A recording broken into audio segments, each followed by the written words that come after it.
इससे पहले वाली वीडियो में हमने 91वां संविधान संशोधन अधिनियम 2003 पढ़ लिया था, लेकिन इसको वापस रिपीट कर लेते हैं।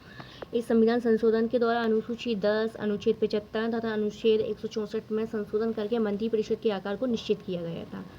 ठीक है। अनुच्छेद 41 घ अंत स्थापित किया गया। इसका उद्देश्य दोषियों को लोकपद धारण करने से रोकना और दल बदल कानून को मजबूती प्रदान करना है। ठीक है। तो केंद्रीय मंत्रिपरिषद में केंद्रीय मंत्रिपरिषद में प्रधानमंत्री समेत मंत्रियों की अधिकतम लोकसभा की कुल सदस्य संख्या के 15% से अधिक नहीं होगी। मतलब कि काउंसिल ऑफ मिनिस्टर पीएम सहित 15% से ज़्यादा नहीं होगी। ठीक है। संसद के किसी भी सदन का सदस्य यदि दल बदल के आधार पर सदस्यता निर्हक करार दिया जाता है तो ऐसे सदस्य मंत्री होने पर मंत्री पद के लिए अयोग्य होगा। नेक्स्ट है, राज्यों में मुख्यमंत्री समेत मंत्रियों की अधिकतम संख्या विधानसभा की कुल सदस्य संख्या के 15% से अधिक नहीं होगी, किंतु राज्यों में मुख्यमंत्री समेत मंत्रियों की न्यूनतम संख्या 12 से कम नहीं होगी। तो क्या है इसमें नेक्स्ट प्रावधान कि विधानसभा की कुल संख्या भी 15% से अधिक नहीं होगी मुख्यमंत्री समेत। ठीक है। और मंत्रियों की न्यूनतम संख्या 12 से कम नहीं होगी। राज्य विधानमंडल के किसी भी सदन का सदस्य यदि दल बदल के आधार पर सदस्यता से अयोग्य करार दिया जाता है तो ऐसे सदस्य मंत्री होने पर मंत्री पद के लिए अयोग्य होगा। संसद या राज्य विधानमंडल के किसी भी सदन का सदस्य चाहे वह किसी भी दल से संबंधित हो, यदि दल बदल के आधार पर सदस्यता से अयोग्य करार दिया जाता है तो ऐसे सदस्य किसी भी लाभप्रद राजनीतिक पद को धारित करने के लिए भी अयोग्य होगा। ऐसे पद से अभिप्राय केंद्र या राज्य सरकार के अधीन कोई पद जहां उस पद के लिए लोक राजस्व से वेतन एवं अन्य सुविधाओं के लिए भुगतान किया जाता है। केंद्र या राज्य सरकार के लिए प्रत्यक्ष या अप्रत्यक्ष नियंत्रण कोई पद जहां उस पद के लिए लोक राजस्व से वेतन एवं अन्य सुविधाओं के लिए भुगतान किया जाता है, सिवाय जहां वेतन या पारिश्रमिक क्षतिपूर्ति प्रकृति का हो। 10वीं अनुसूची में वर्णित यह उपबंध जिसके अनुसार किसी दल के 1/3 सदस्य दल बदल करते हैं तो उन्हें अयोग्य घोषित नहीं किया जा सकता। इस उपबंध को समाप्त कर दिया गया है। इसका अर्थ है कि दोषियों को फूट के आधार पर कोई संरक्षण नहीं है। 92वां संविधान संशोधन अधिनियम 2003 का है। संविधान की 8वीं अनुसूची में 4 और भाषाओं बोडो, मैथिली, डोंगरी, संताली को शामिल किया गया है। इस प्रकार 8वीं अनुसूची में शामिल भाषाओं की संख्या कितनी हो गई है? 22 हो गई है। 93वां संविधान संशोधन अधिनियम 2005 है। ये इम्पोर्टेंट है। अनुच्छेद 15 में एक नया खंड 15(5) शामिल किया गया है और इसमें ये व्यवस्था की गई है कि सामाजिक और शैक्षणिक दृष्टि से पिछड़े वर्गों या अनुसूचित जातियों, अनुसूचित जनजातियों की उन्नति के लिए शैक्षणिक संस्थानों, निजी संस्थाओं में भी प्रवेश के लिए विशेष उपबंध कर सकता है। जैसे IIT वगैरह में रिजर्वेशन मिलता है ना OBC SC ST को, इसी संविधान संशोधन के तहत प्रावधान किया गया था अनुच्छेद 15(5) में। ठीक है। 94वां संविधान संशोधन अधिनियम 2006, इसके दौरान अनुच्छेद 164 के खंड 1 में बिहार राज्य के स्थान पर छत्तीसगढ़ और झारखंड शब्दों को रखा गया है।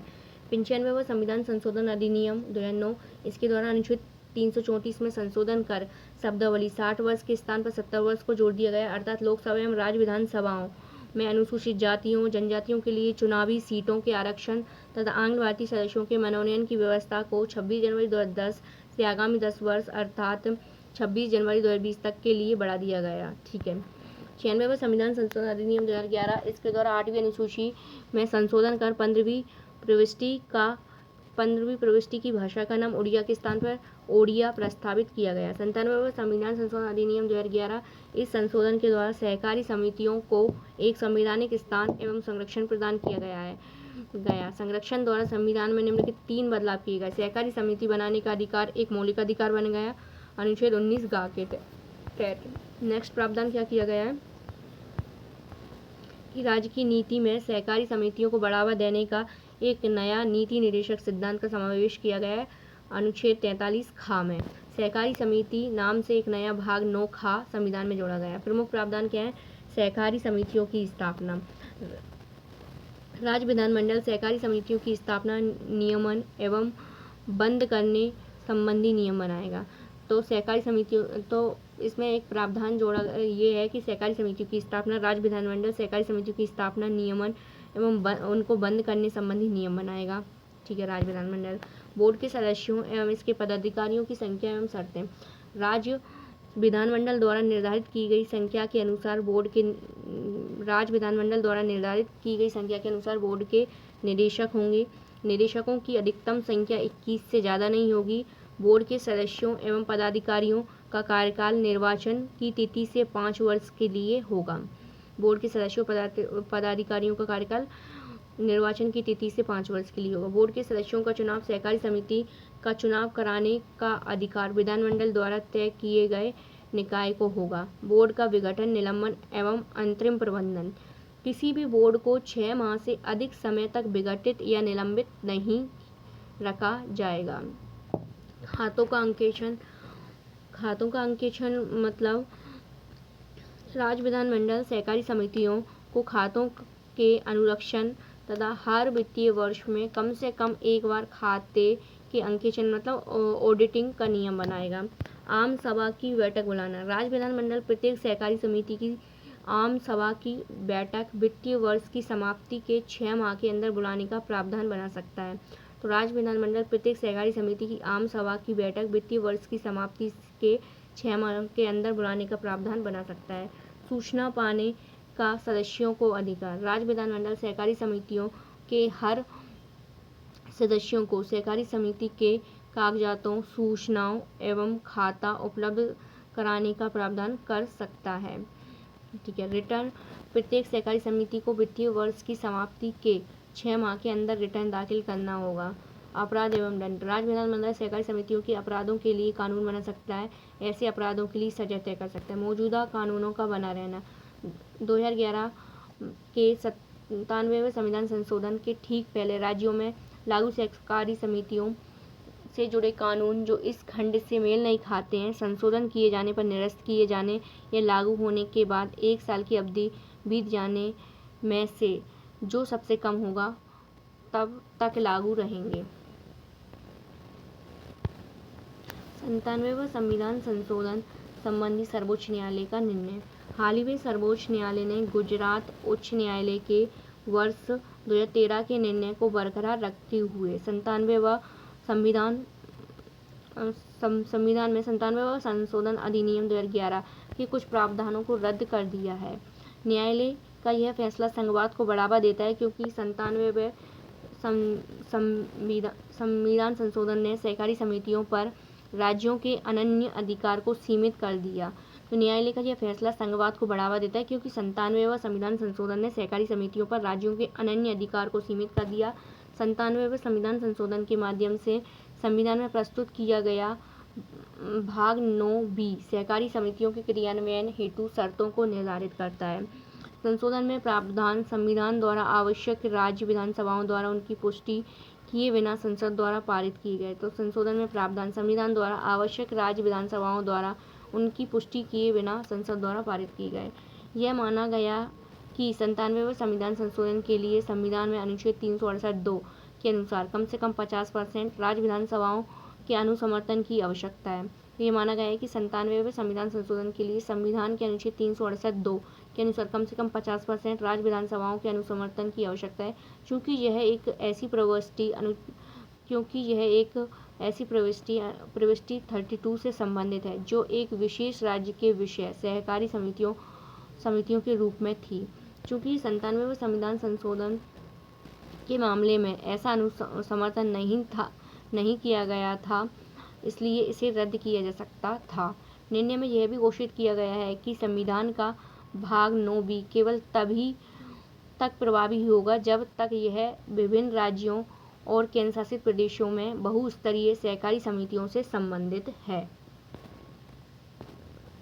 नेक्स्ट है 98वां संविधान संशोधन अधिनियम 2012। इस संशोधन के माध्यम से अनुच्छेद 71 द्वारा कर्नाटक के राज्यपाल को हैदराबाद कर्नाटक क्षेत्र के विकास हेतु कदम उठाने के लिए सशक्त करता है। तो अनुच्छेद 71 क्या करता है, कर्नाटक के राज्यपाल को हैदराबाद कर्नाटक क्षेत्र के विकास हेतु कदम उठाने के लिए सशक्त करता है। यह इस प्रावधान का लक्ष्य एक ऐसे संस्थागत क्षेत्र की स्थापना से है जो विकास की जरूरतों को पूरा करने के साथ ही मानव संसाधन को बढ़ाने और शैक्षणिक एवं व्यावसायिक प्रशिक्षण से सेवा एवं संस्थाओं को धन का न्याय संगत आवंटन कर सकें। 99वां संविधान संशोधन अधिनियम 2014। तो 99वां संविधान संशोधन अधिनियम 2014 किससे रिलेटेड है? सर्वोच्च न्यायालय एवं उच्च न्यायालय के न्यायाधीशों की नियुक्ति के लिए कोलिजियम प्रणाली के स्थान पर एक नए निकाय राष्ट्रीय नियुक्ति आयोग NJC बोलते हैं इसको की स्थापना की। वर्ष 2015 में सर्वोच्च न्यायालय ने इस संशोधन को असंवैधानिक एवं रद्द घोषित कर दिया। परिणाम स्वरूप पूर्व में चल रही कोलिजियम प्रणाली पुनः लागू की गई। फिर 11वां संविधान संशोधन अधिनियम 2015। यह संशोधन भारत बांग्लादेश के मध्य भूमि सीमा समझौते से संबंधित है। इस उद्देश्य के लिए इस संशोधित अधिनियम ने 4 राज्यों असम, पश्चिम बंगाल, मेघालय, त्रिपुरा के भूभागों से संबंधित संविधान की पहली अनुसूची के प्रावधानों को संशोधित किया।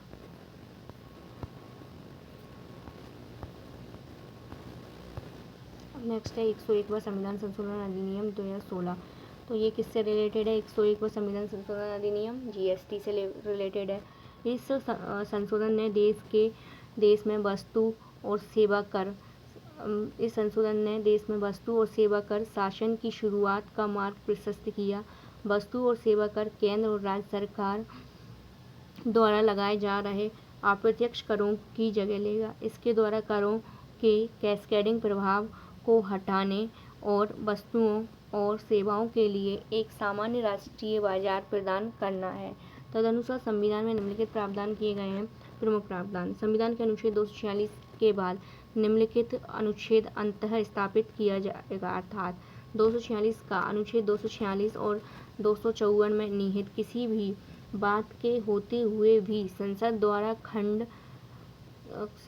खंड के अधीन प्रत्येक राज्य के विधानमंडल को संघ द्वारा या उसके द्वारा लगाए गए माल और सेवा कर के संबंध में कानून बनाने की शक्ति है। ऐसा राज्य संसद को माल और सेवा कर के संबंध में कानून बनाने की विशेष शक्ति है, जहां माल और सेवा की आपूर्ति और दोनों अंतर्राज्यीय व्यापार या वाणिज्य के दौरान होती है। संविधान के अनुच्छेद 248 के खंड 1 में संसद शब्द के स्थान पर शब्द, अंक और अक्षर अनुच्छेद 246 का के अधीन संसद को प्रतिस्थापित किया जाएगा। संविधान के अनुच्छेद 249 के खंड 1 में के संबंध में शब्दों के बाद और अनुच्छेद 246 या के तहत प्रदान किया गया माल और सेवा कर या अक्षर डाला गया। संविधान के अनुच्छेद 250 में खंड 1 में के संबंध में शब्दों के बाद अनुच्छेद 246 का या के तहत प्रदान किया गया माल और सेवा कर शब्द और पत्र डाला गया। संविधान के अनुच्छेद 268 में खंड 1 में सिनाल और शौचालय की तैयारी का लोप किया गया। संविधान के अनुच्छेद 268 का जैसा कि संविधान की धारा 2 द्वारा सम्मिलित किया गया 28वां संशोधन अधिनियम 2003 का लोप किया जाएगा।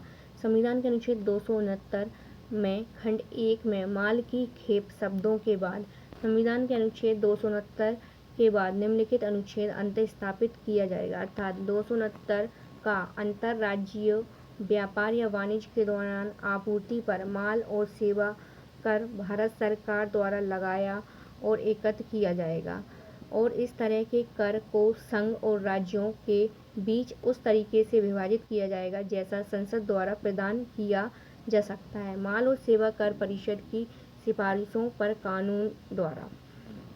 खंड 1 के तहत किसी राज्य को विभाजित राशि भारत की संचित निधि का हिस्सा नहीं होगी। किसी राज्य को विभाजित राशि भारत की संचित निधि का हिस्सा नहीं होगी, जहां खंड 1 के तहत लगाए गए कर के रूप में एकत्र की गई राशि का उपयोग किसी राज्य द्वारा अनुच्छेद 246 का के तहत लगाए गए कर के भुगतान के लिए किया गया है। ऐसी राशि भारत की संचित निधि का हिस्सा नहीं होगी, जहां अनुच्छेद 246 का के तहत राज्य द्वारा लगाए गए कर के रूप में एकत्र की गई राशि का उपयोग खंड 1 के तहत लगाए गए कर के भुगतान के लिए किया गया है। ऐसी राशि राज्य की संचित निधि का हिस्सा नहीं होगी।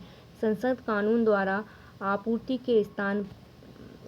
के स्थान के निर्धारित करने के लिए सिद्धांत तैयार कर सकती है, और जब माल या सेवाओं की आपूर्ति या दोनों की आपूर्ति अंतर्राज्यीय व्यापार या वाणिज्य के दौरान होती है। संविधान के अनुच्छेद 270 में खंड 1 में अनुच्छेद 268, 268 का 269 शब्द अंक और अक्षर के स्थान पर शब्द अंक और अक्षर अनुच्छेद 268, 269, 269 का प्रतिस्थापित किए जाएंगे। खंड 1 के बाद निम्नलिखित खंड जोड़े जाएंगे, अर्थात अनुच्छेद 246 का के खंड 1 के तहत संघ द्वारा एकत्र किया गया कर किसी भी संघ और राज्य के बीच वितरित किया जाएगा। खंड 2 में प्रदान किया गया तरीका 1b अनुच्छेद 246 का अनुच्छेद 269 का के खंड 2 के तहत संघ द्वारा लगाया गया एकत्र किया गया कर, जिसका उपयोग अनुच्छेद 246 का के खंड 1 के तहत संघ द्वारा लगाए गए कर के भुगतान के लिए किया गया है, और परिभाषित राशि 269 का के खंड 1 के तहत संघ को खंड 2 में दिए गए तरीके से संघ और राज्यों के बीच वितरित किया जाएगा। संविधान के अनुच्छेद 271 में उन अनुच्छेदों में शब्दों के बाद शब्द अंक और अक्षर अनुच्छेद 246 का के तहत माल और सेवा कर को छोड़कर डाला जाएगा। संविधान के अनुच्छेद 279 के बाद निम्नलिखित अनुच्छेद अंतःस्थापित किया जाएगा, अर्थात 279A राष्ट्रपति संविधान 101वां संशोधन अधिनियम 2016 के लागू होने की तारीख से 60 दिनों के भीतर आदेश द्वारा माल और सेवा परिषद मतलब जीएसटी काउंसिल कहलाने के लिए एक परिषद का गठन करेगा। तो जीएसटी परिषद का गठन, जीएसटी काउंसिल का गठन 279A आर्टिकल के तहत हुआ है। संविधान के अनुच्छेद 286 में खंड 1 में का शब्दों के लिए माल की बिक्री या खरीद, यहाँ ऐसी बिक्री या खरीद होती है, शब्द माल या सेवाओं की आपूर्ति या दोनों, जहाँ ऐसी आपूर्ति होती है, प्रतिस्थापित किया जाएगा।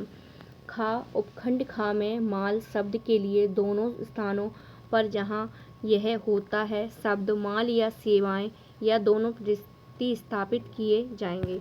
खंड 2 में माल की बिक्री या खरीद होती है, शब्दों के स्थान पर माल या सेवाओं की आपूर्ति या दोनों शब्दों को प्रतिस्थापित किया जाएगा।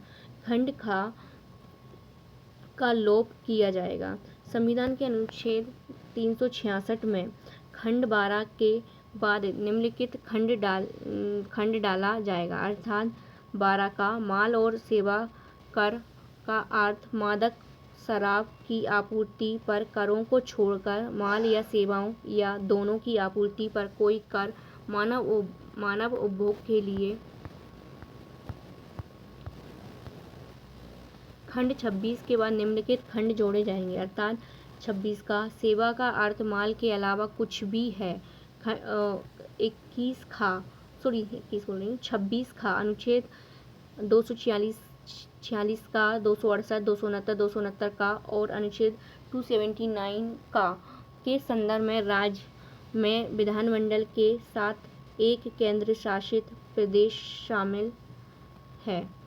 संविधान के अनुच्छेद 368 में खंड खा में परंतुक का में खंड का में शब्दों के लिए और अंक अनुच्छेद 162 या अनुच्छेद 241 शब्द अंक और अक्षर अनुच्छेद 162, अनुच्छेद 241, अनुच्छेद 279A प्रतिस्थापित किए जाएंगे।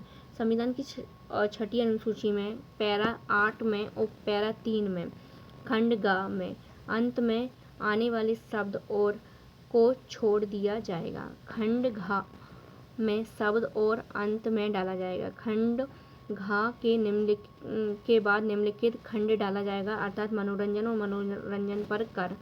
संविधान की 7वीं अनुसूची में संघ सूची में प्रविष्टि 84 के स्थान पर निम्नलिखित प्रविष्टि को प्रतिस्थापित किया जाएगा, अर्थात 84 भारत में निर्मित या उत्पादित निम्नलिखित वस्तुओं पर उत्पाद शुल्क, अर्थात पेट्रोलियम, कच्चा उच्च गति डीजल, मोटर स्प्रिट आमतौर पर पेट्रोल के रूप में जाना जाता है, प्राकृतिक गैस, विमानन टरबाइन ईंधन, तंबाकू या तंबाकू उत्पाद।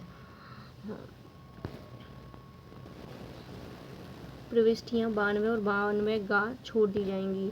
सूची 1 राज्य सूची में प्रविष्टि 52 का लोप किया जाएगा। प्रविष्टि 54 के स्थान पर निम्नलिखित प्रविष्टि को प्रतिस्थापित किया जाएगा, अर्थात 54 पेट्रोलियम कच्चे तेल, उच्च गति डीजल मोटर स्पिरिट आमतौर पर पेट्रोल के रूप में जाना जाता है, प्राकृतिक गैस, विमानन टरबाइन ईंधन, मादक शराब की बिक्री पर कर, मानव उपभोग के लिए, लेकिन अंतर्जातीय व्यापार या वाणिज्य के दौरान बिक्री या ऐसे माल के अंतर्राष्ट्रीय व्यापार या वाणिज्य के दौरान बिक्री शामिल नहीं है।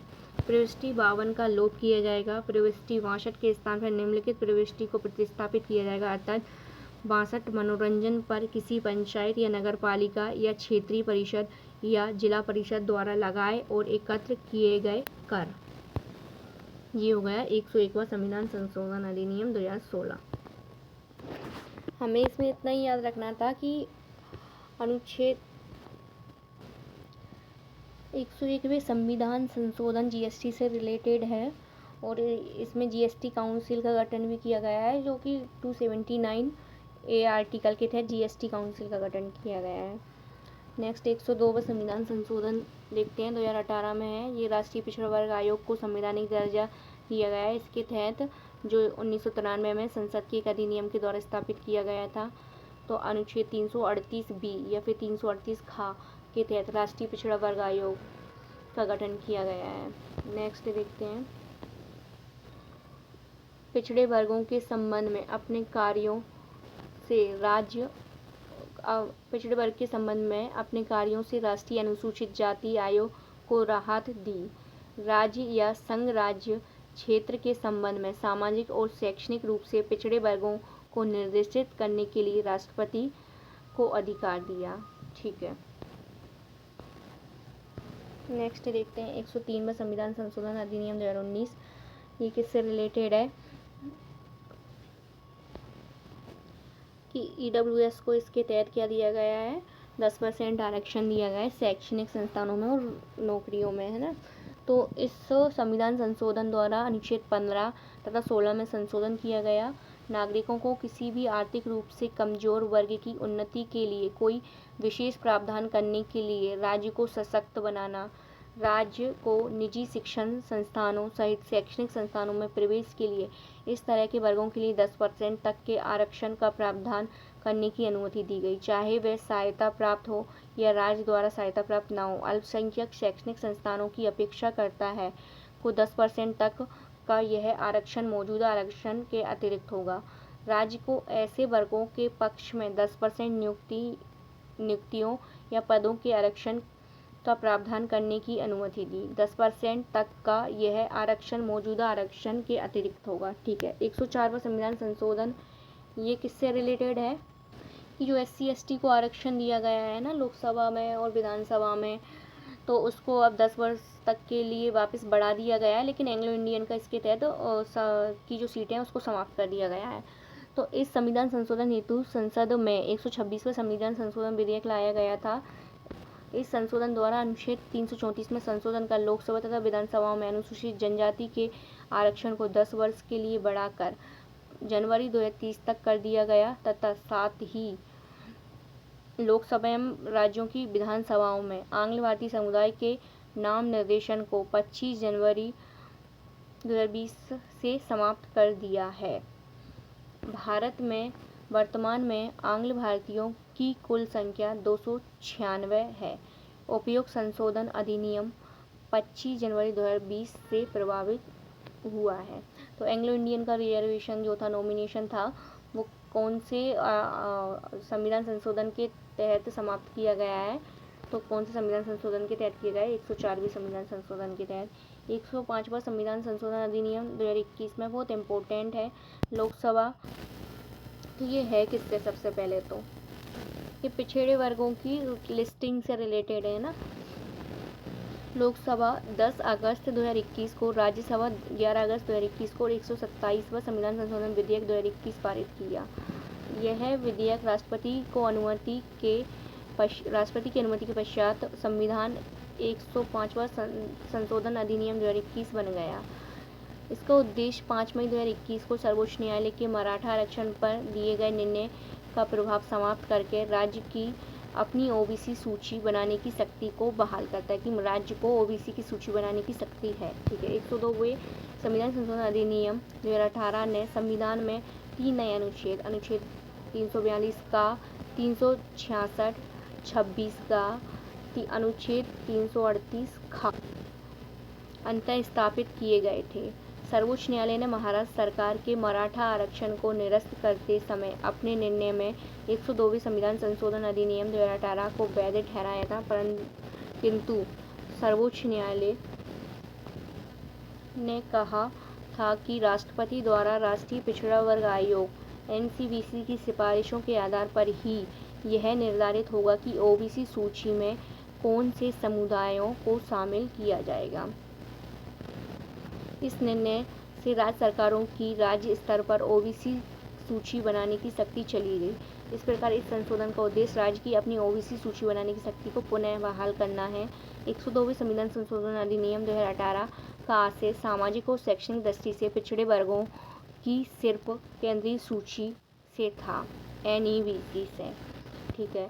193 में एनईवीसी की केंद्रीय सूची की घोषणा से पूर्व भी कई संघ और राज्यों क्षेत्रों की अन्य पिछड़े वर्गों की अपनी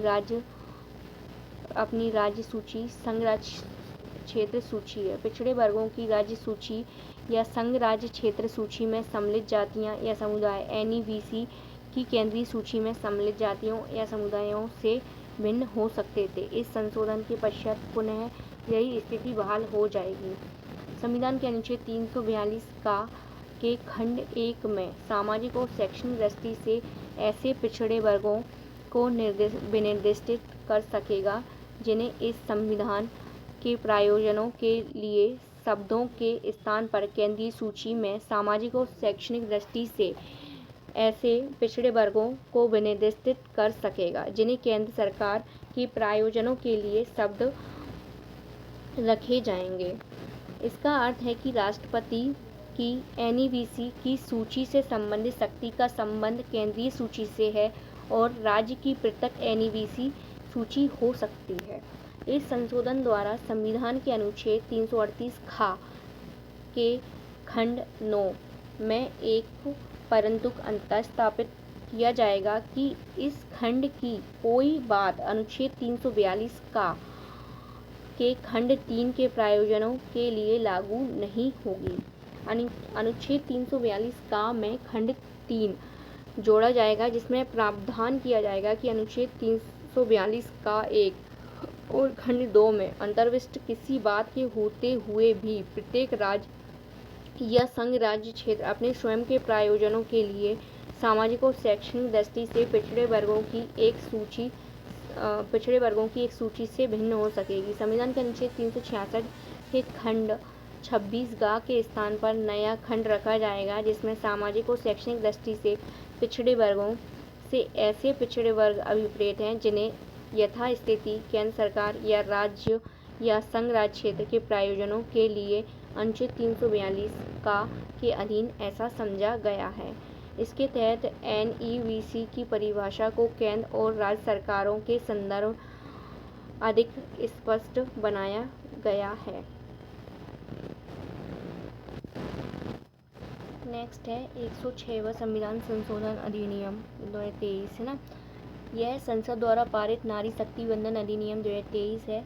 इस अधिनियम से महिलाओं को लोकसभा, सभी राज्यों की विधानसभाओं में व दिल्ली की विधानसभा में 33% आरक्षण प्रदान किया गया है तथा SC/ST महिलाओं के लिए 1/3 सीटें भी आरक्षित करता है।